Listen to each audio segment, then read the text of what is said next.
بسم اللہ الرحمن الرحیم الحمد للہ رب العالمین اللہم صلی علی محمد وآل محمد کما صلیت علی ابراہیم وعلی آل ابراہیم انک حمید مجید۔ آج کی گفتگو کا عنوان ہے امام حسین علیہ السلام کا اربعین، جس کو عرف عام میں چہلم کہا جاتا ہے۔ ہر قوم کا ایک المیہ ہوتا ہے جس کی وجہ سے وہ زندہ رہتی ہے، اور اسی صورت سے ہر قوم کا ایک رزمیہ بھی ہوتا ہے جس کی وجہ سے وہ زندہ رہتی ہے۔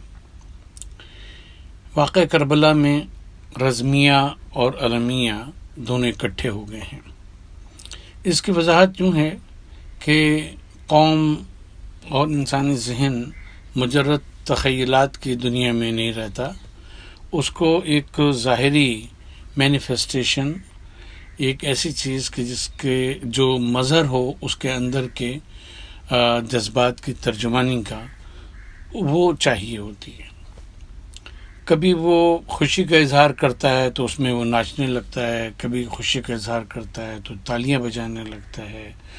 کبھی کرتا ہے تو مثلا سالگرہ کرتا ہے تو کیک کاٹتا ہے، غبارے پھاڑتا ہے، کرتا ہے۔ یہ چیزیں صرف خوشی کا اظہار ہیں، اظہار کا ذریعہ ہیں۔ ایسی چیزوں کے بارے میں جائز یا ناجائز ہونے کا حکم نہیں لگایا جاتا۔ اسی صورت سے عید ہے، عید الفطر ہو یا عید الاضحیٰ، ان دونوں میں جو خوشی کا اظہار ہے اس کے طریقے جو ہیں وہ مختلف ہیں۔ اسی صورت سے اس کا دوسرا پہلو ہے کہ جب انسان غمگین ہوتا ہے، غمناک ہوتا ہے، تو اس کو بھی اظہار کے لیے کوئی ذریعہ چاہیے، اور کچھ ایسے مظاہر چاہیے، کچھ ایسی چیزیں چاہیے جس کے ذریعے سے وہ اپنے اندر کے جذبات کو ظاہر کر سکے۔ کبھی وہ روتا ہے، کبھی وہ کسی کو دیکھ کر گمسم ہو جاتا ہے، کبھی وہ کسی کو گلے لگا کے روتا ہے، کبھی وہ گردن جھکا کے، آنکھیں جھکا کے، گردن جھکا کے وہ بیٹھا رہتا ہے، روتا رہتا ہے، اور کبھی صرف افسردگی اس کے چہرے کے اوپر ہوتی ہے۔ ہر قوم میں اس کے اظہار کا، غم کے اظہار کا مختلف طریقہ جو ہے وہ رائج ہے، اور پھر فرداً فرداً یہ چیزیں بدلتی چلی جاتی ہیں۔ جن چیزوں سے زیادہ انسان کو محبت ہوتی ہے ان کو اگر وہ کھو دے تو اس کے اوپر اس کا اظہار جو ہے وہ مختلف طرح سے ہوتا ہے۔ مثلا ہم بہت سے لوگوں کو جانتے ہیں کہ مثلا جن کی کتابیں ضائع ہو گئیں، کوئی کسی وجہ سے آگ لگ گئی یا اور کچھ ہو گیا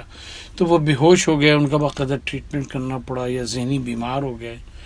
اس صورت سے قریبی دوستوں میں کے لیے بھی ایسا اظہار ہوتا ہے، رشتہ داروں کے لیے، ماں باپ کے لیے بھی اس قسم کی، بہن بھائیوں کے لیے اس قسم کے جذبات ہو جاتے ہیں۔ تو یہ چیز ایک فطری ہے۔ اظہار خوشی بھی، اظہار مسرت بھی نیچرل ہے، اور اظہار غم بھی نیچرل ہے۔ اور ظاہر ہے کہ جب کوئی واقعہ ہوتا ہے تو ہر شخص کے ذہن پر، ہر شخص کے دل پر نہ برابر کی خوشی وہ پیدا کرتا ہے، نہ اس کے ذہن میں اور دل میں برابر کی غمی پیدا ہوتی ہے، لہٰذا اس کی جو اظہار ہے وہ مختلف طریقے سے ہوتا رہتا ہے۔ یہ تو وہ چیزیں ہیں کہ جو اچانک اگر رونما ہو جائیں تو انسان کا بیہیویئر اس طرح سے ہوتا ہے، لیکن وہ چیزیں کہ جنہوں نے تاریخ کو بنایا، تاریخ کا دھارا جو ہے اس کو موڑا، وہ واقعات کہ جنہوں نے انسانی تاریخ کے اوپر انتہائی گہرے اثرات مرتب کیے، جن میں سے ایک واقعہ کربلا ہے۔ اور واقعہ کربلا کا پھر ہر کردار اس قسم کا ہے کہ جو اپنے اندر پورا ایک سبق لیے ہوئے ہے۔ اگر ہم شہدائے کربلا کی قربانیوں کو دیکھیں تو وہ ہر قربانی ایک نئے انداز سے اور ایک نئے پہلو سے ہمیں کچھ نہ کچھ سبق دیتی ہے، کرتی ہے۔ اور اس میں ٹاپ آف دا لسٹ ایک بات ہے، اور وہ یہ ہے کہ دین دین دین دین کی اہمیت سب سے بڑھ کر ہے، اور اتنی اہمیت ہے کہ نبی پاک صلی اللہ علیہ وآلہ وسلم کی صحیح حدیث ہے کہ آپ نے فرمایا کہ اگر مجھے بار بار قتل کیا جائے، پھر میں زندہ کیا جاؤں، پھر قتل کیا جاؤں، پھر زندہ کیا جاؤں، پھر قتل کیا جاؤں، پھر زندہ کیا جاؤں، تو بھی میں دین کی راہ میں جان دیتا رہوں گا اور مجھے کسی قسم کا گویا کہ افسوس نہیں ہوگا۔ تو امام حسین علیہ السلام نے اور ان کے ساتھیوں نے کربلا میں یہی چیز جو تھی اس کو گویا کہنا چاہیے کہ ایک متمثل شکل میں، فارم میں لوگوں کے سامنے پیش کیا۔ واقعہ کربلا جب شروع ہوا، یعنی صبح کی اگر لڑائی سے ہم دیکھیں کہ جب دشمن نے حملہ کیا، اس وقت سے کوئی لمحہ ایسا نہیں تھا کہ جب امام حسین علیہ السلام جنگ کو روک سکتے تھے، شرائط صلح جو ہیں اس کے اوپر بات کر سکتے تھے، قربانی کو اپنی لوگوں کی شہادت کو اوائڈ کر سکتے تھے، لیکن جن کے نزدیک مقاصد اعلیٰ ہوا کرتے ہیں وہ اپنی جان کی پرواہ نہیں کرتے، بلکہ اس راہ میں جان دینے کو سعادت مندی سمجھتے ہیں۔ چنانچہ امام حسین علیہ السلام کا ایک فرمان ہے جو کتابوں میں نقل ہوا کہ میں سعادت کی موت مرنا چاہتا ہوں، اور ان لوگوں کے ساتھ یزیدی لشکر کی طرف اشارہ کر کے آپ نے فرمایا کہ ان کے ساتھ زندہ رہنا جو ہے وہ محض ننگ و عار ہے میرے جیسے شخص کے لیے۔ تو امام حسین علیہ السلام کی شہادت اور پھر ان کے اصحاب کی شہادت کو، واقع کربلا کو اگر ہم لیتے ہیں تو جو شاعر نے کہا کہ اسلام زندہ ہوتا ہے ہر کربلا کے بعد، تو یہ ہر کربلا کیا چیز ہوتی ہے؟ اس میں جو لوگ شہید کیے گئے، جنہوں نے واقع کربلا کے ختم ہونے کے بعد اسیری کی زندگی گزاری، کربلا سے کوفہ، کوفہ سے شام اور شام سے پھر مدینہ تشریف لے گئے یا لے جائے گئے، وہ جس کیفیت سے جن حالات سے گزرے، وہ پوری کی پوری مشعل راہ ہے جو ہمیں یہ بتاتی ہے کہ دین کیا ہے، دین کی حفاظت کیسے کی جاتی ہے، اور کون کون سے اس میں مصائب جو ہیں انسان کے کو درپیش ہو سکتے ہیں۔ تو اسلام زندہ ہوتا ہے ہر کربلا کا مطلب یہ ہے کہ جو شخص شہید ہو رہا تھا، اپنی جان دے رہا تھا، وہ ایک کربلا مکمل کر رہا تھا، دوسرا شہید اس نے دوسری کربلا مکمل کی، تیسرے شہید نے تیسری کربلا مکمل کی، کیونکہ ہر شہید کے شہید ہونے کا انداز اور اس کی کیفیت جو ہے وہ بالکل ہمیں مختلف نظر آتی ہے۔ اسی لیے ہم دیکھتے ہیں کہ واقع کربلا ہونے کے فوری بعد ایک ریئیکشن ہوا، اور وہ ایسا ریئیکشن ہوا کہ پھر بنو امیہ کو پورے 90 سال تک چین سے حکومت کرنا نصیب نہیں ہوئی۔ ایک کے بعد ایک رائزنگ، ایک کے بعد ایک بغاوت، ایک کے بعد ایک جہاد کے لیے ٹکڑی اٹھتی تھی، اور توابین کا اور جناب زید ابن علی کا جہاد تو مشہور ہے کہ جس طرح سے انہوں نے کربلا کے بعد جہاد کیا۔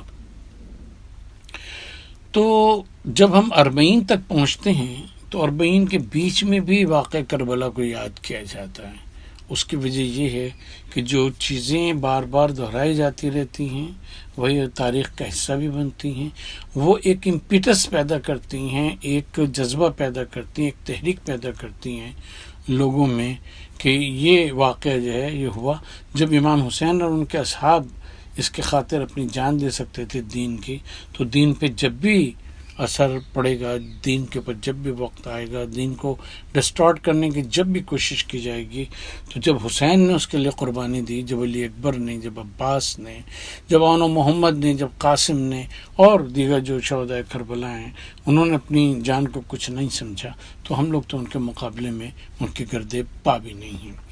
جب جناب زینب سلام اللہ علیہا صدیقہ صغریٰ، جناب سکینہ سلام اللہ علیہا، جناب رقیہ اور جناب ام کلثوم اور ایسی مخدرات عصمت جو ہیں وہ دین کی راہ میں اسیر ہو سکتی ہیں، اسیر کی جا سکتی ہیں، تو پھر ان کے مقابلے میں ہماری جو خواتین ہیں ان کو بھی دین کے لیے قربانی کے لیے تیار رہنا چاہیے۔ جب 6 ماہ کا علی اصغر جو ہے وہ تیار ہو سکتا ہے قربانی دینے کے لیے اور قربانی دیتا ہے، ایسی لازوال قربانی کہ جو شہداء کربلا میں سے اور کسی نے وہ اثر پیدا نہیں کیا جو جناب علی اصغر کی قربانی سے ہوا، تو پھر ہمارے بچے، ہمارے 6 سال کے بچے ہوں، 5 سال کے بچے، 10 کے ہوں، اس سے نیچے کے ہوں، اگر ان کی قربانی جو ہے